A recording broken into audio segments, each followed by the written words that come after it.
Chancellor Kohl and I agreed together to lay a wreath at the cemetery for the German war dead. That's why I accepted the invitation to Bitburg, and that's why I'm going. There are 2,000 graves there, and most of those, the average age is about 18. These were those young teenagers that were conscripted, forced into military service in the closing days of the Third Reich. I think that there's nothing wrong with visiting that cemetery where those young men are victims of Nazism also. May I, Mr. President, if it's possible at all, implore you to do something else, to find a way, to find another way, another site. That place, Mr. President, is not your place. Your place is with the victims of the SS.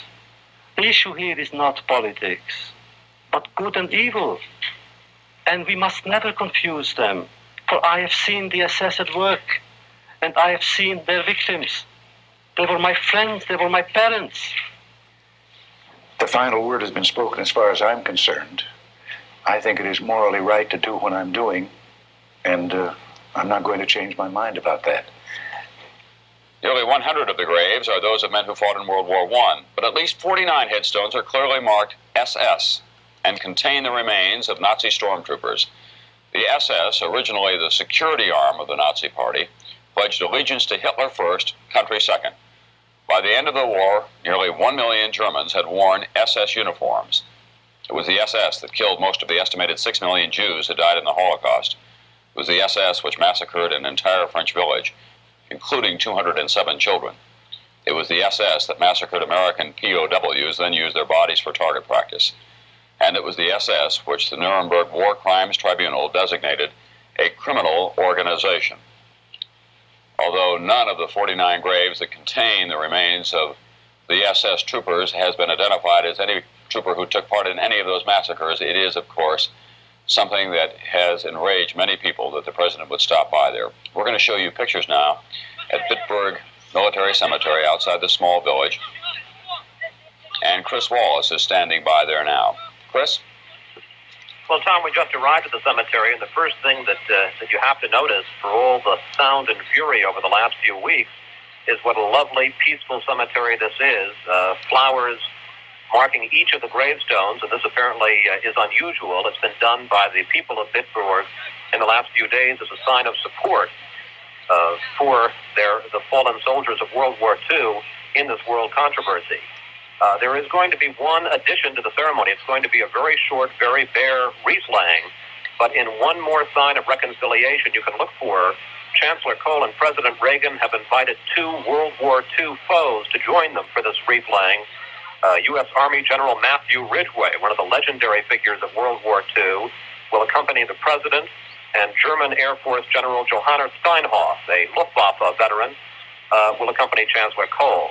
It'll be very brief, very spare, simply a wreath laying, but of course, that is what this controversy has been all about, the fact that President Reagan would even set foot in the cemetery with those SS graves. And the site of 2 former war heroes who met today at the Bitburg ceremony, each among the bravest of the brave, each an enemy of the other 40 years ago, each a witness to the horrors of war. But today they came together, American and German, General Matthew B. Ridgway and General Johannes Steinhoff, reconciled and united for freedom. They reached over the graves to one another like brothers and grasped their hands in peace.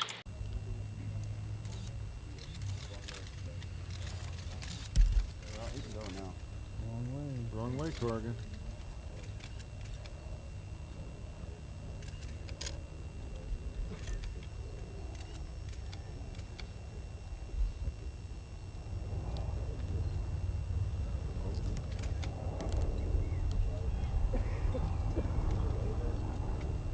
Pretty nice shot with flowers in the foreground and that.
You all right? Mm-hmm.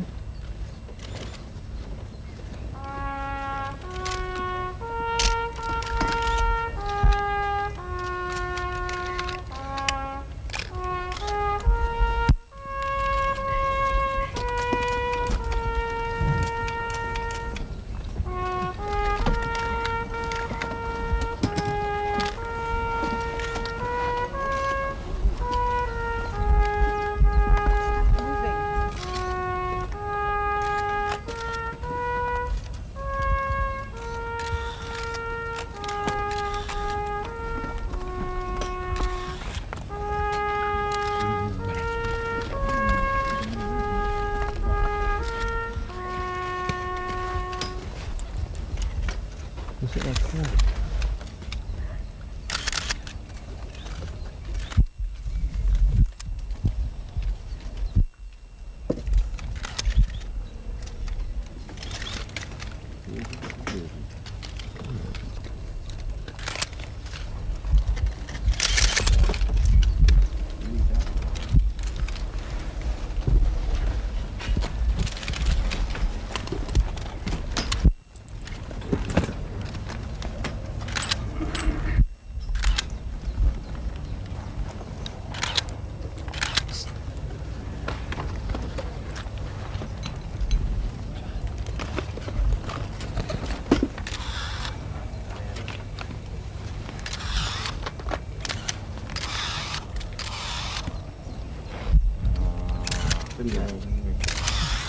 Beautiful.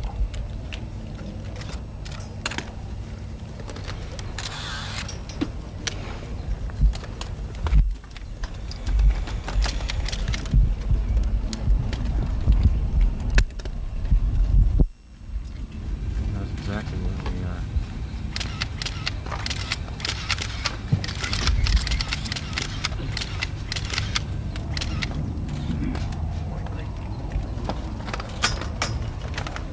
How are you looking?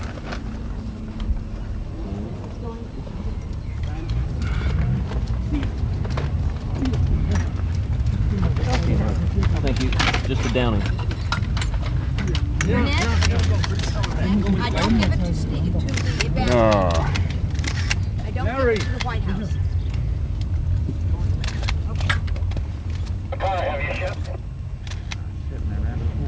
Oh, Christ.